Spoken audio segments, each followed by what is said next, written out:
scream. Most K-pop groups don't get a second chance, but Dreamcatcher did. By breaking every rule. Please, I don't want to scream. When they first stepped into the spotlight in 2014, they weren't even called Dreamcatcher. They were MINX, a bright bubblegum pop group trying to survive in an industry overflowing with the same cheerful image. But the truth was harsh. Their songs barely charted. Their name faded into the noise, and their future seemed already written. Obscurity, disbandment, the end.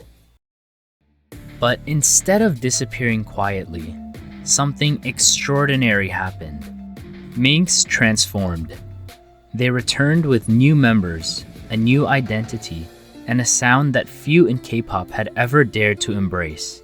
Thunderous guitars, pounding drums, and visuals straight from a nightmare. This wasn't a rebrand, it was a resurrection. And against all odds, it worked. This is the story of how Dreamcatcher turned failure into triumph.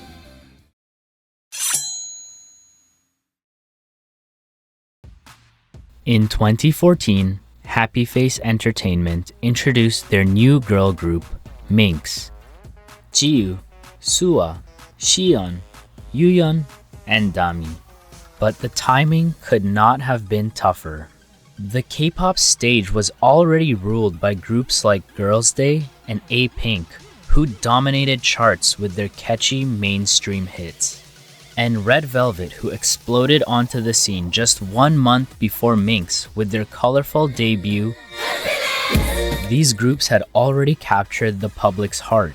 They were bright, youthful, and instantly captivating. MINX, by comparison, blended into the background. Their debut track, Why Did You Come to My Home, was cheerful but unremarkable in a market overflowing with the same cute image. In July of 2015, the group made their first comeback with their only mini-album titled Love Shake. Their songs failed to chart. Their name disappeared in the crowd. For most groups, this would have been the end.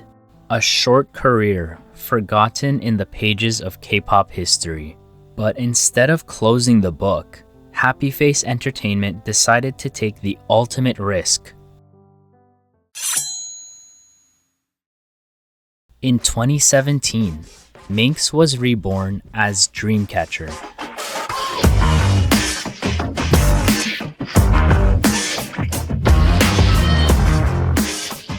Two new members joined, Handong and Kayeon.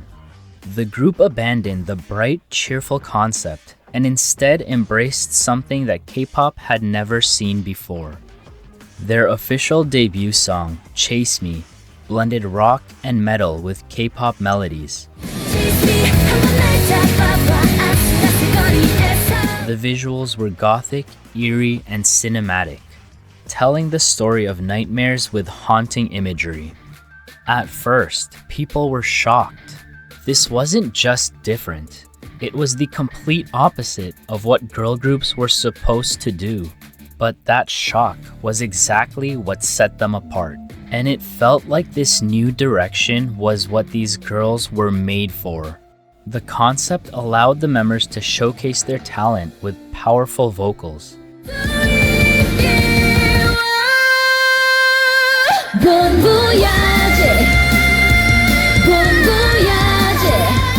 Intense rapping,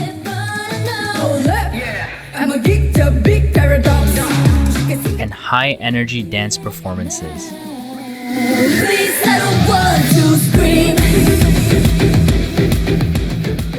Dreamcatcher was beginning to carve out their own lane, and they weren't turning back.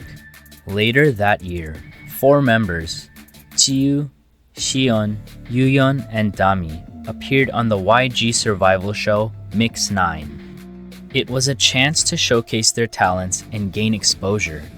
Jiu even ranked in the top 9. But before the finale, Happy Face Entertainment pulled them from the show due to scheduling conflicts with Dreamcatcher's first international tour in Brazil. It was a bold decision, sacrificing short-term spotlight for long-term loyalty. Dreamcatcher chose their fans first, and that loyalty to their fandom called insomnia would become their greatest strength.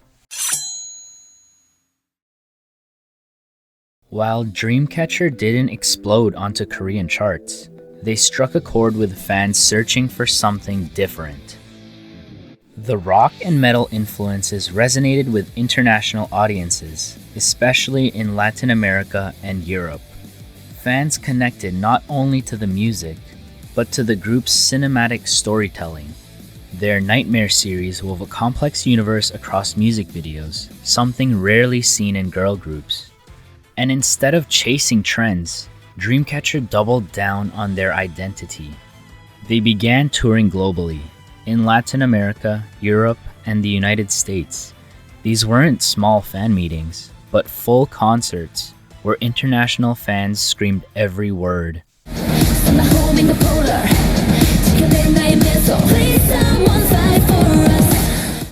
Dreamcatcher wasn't Korea's #1 girl group, but to their growing fandom Insomnia, they were something even better. Proof that uniqueness could survive in an industry built on sameness. Through consistency, global-mindedness, and relentless work ethic, Dreamcatcher inspired a loyalty that would stand the test of time.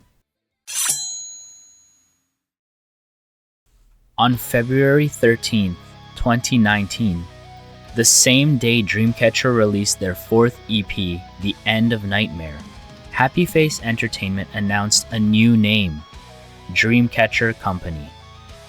It was a symbolic commitment. This company existed for Dreamcatcher, but a new name didn't make them a powerhouse overnight. Promotions and budget were still limited, and the road remained steep. In 2019, Dreamcatcher took another risk. Handong, who had joined during the Dreamcatcher era, expressed a desire to compete on the Chinese survival show Youth with You 2. With her company and members' support, she returned to China to pursue growth and connect with Chinese fans. Even if it meant missing promotions for Dreamcatcher's first full-length album, Dystopia, The Tree of Language. To remind fans that Dreamcatcher would always remain a 7-member group, a masked dancer took Handong's place in the Scream music video and live stages. But then the global pandemic struck. Travel restrictions kept Handong from returning, and for months fans worried about the group's future. Finally, in October 2020, she returned. Against all odds, Dreamcatcher was whole again.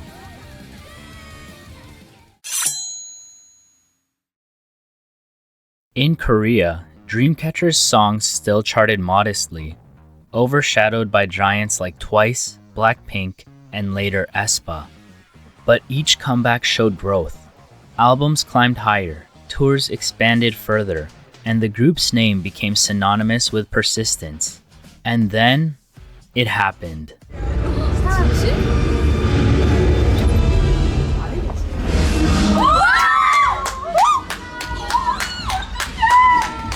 On April 20, 2022, with their track Maison, Dreamcatcher earned their first ever music show win.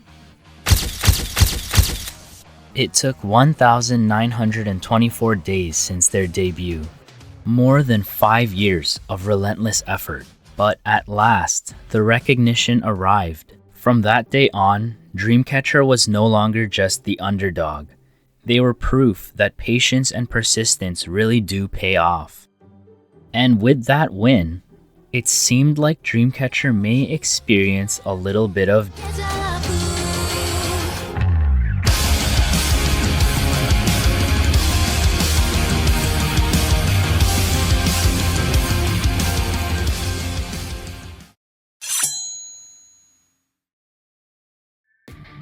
From MINX to Dreamcatcher, their journey is one of the rarest stories in K-pop.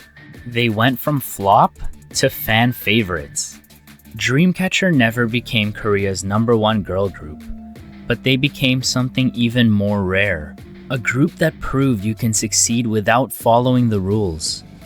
On March 31st, 2025, Handong, Dami, and Kayon announced they would not renew their contracts with Dreamcatcher Company. But they promised one thing. They would continue working together for their activities as Dreamcatcher. Now each member is exploring their own path. Jiu, Sua, and Yuyeon in a new unit under Dreamcatcher Company. Xion is pursuing band activities. Handong is stepping into her solo career in China. Kayan hopes to branch into acting. And Dami is preparing for solo music. But together, they remain Dreamcatcher. Their story is far from over. If anything, this is the beginning of a new chapter.